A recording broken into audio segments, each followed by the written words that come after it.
Joshua 9. Tricked by Gibeon. As soon as all the kings who were beyond the Jordan in the hill country and in the lowland all along the coast of the great sea toward Lebanon, the Hittites, the Amorites, the Canaanites, the Perizzites, the Hivites, and the Jebusites heard of this, they gathered together as one to fight against Joshua and Israel.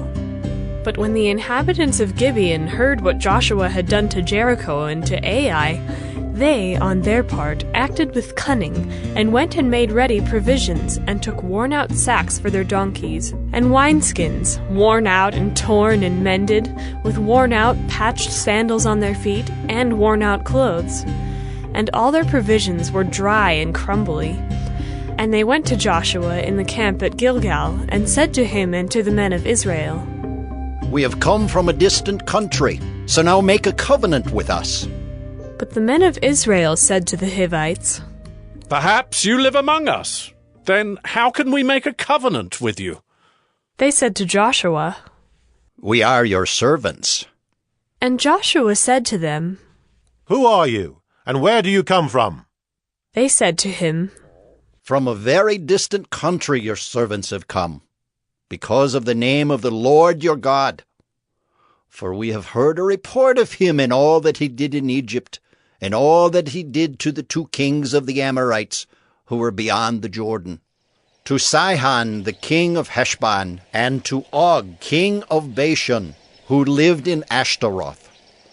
So our elders and all the inhabitants of our country said to us, 'Take provisions in your hand for the journey, and go to meet them, and say to them, We are your servants. Come now, make a covenant with us. Here is our bread. It was still warm when we took it from our houses as our food for the journey on the day we set out to come to you. But now, behold, it is dry and crumbly. These wineskins were new when we filled them, and behold, they have burst. And these garments and sandals of ours are worn out from the very long journey." So the men took some of their provisions, but did not ask counsel from the Lord. And Joshua made peace with them, and made a covenant with them to let them live, and the leaders of the congregation swore to them. At the end of 3 days after they had made a covenant with them, they heard that they were their neighbors, and that they lived among them. And the people of Israel set out and reached their cities on the 3rd day. Now their cities were Gibeon, Kephirah, Beeroth, and Kiriath-Jearim. But the people of Israel did not attack them, because the leaders of the congregation had sworn to them by the Lord, the God of Israel. Then all the congregation murmured against the leaders, but all the leaders said to all the congregation, "We have sworn to them by the Lord, the God of Israel, and now we may not touch them. This we will do to them. Let them live, lest wrath be upon us because of the oath that we swore to them."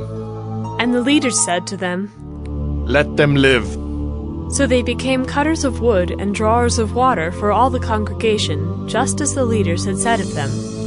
Joshua summoned them, and he said to them, "Why did you deceive us, saying, 'We are very far from you when you dwell among us'?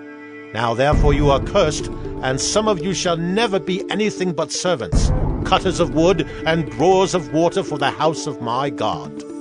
They answered Joshua, "Because it was told to your servants for a certainty that the Lord your God had commanded his servant Moses to give you all the land, and to destroy all the inhabitants of the land from before you. So we feared greatly for our lives because of you and did this thing. And now, behold, we are in your hand. Whatever seems good and right in your sight to do to us, do it."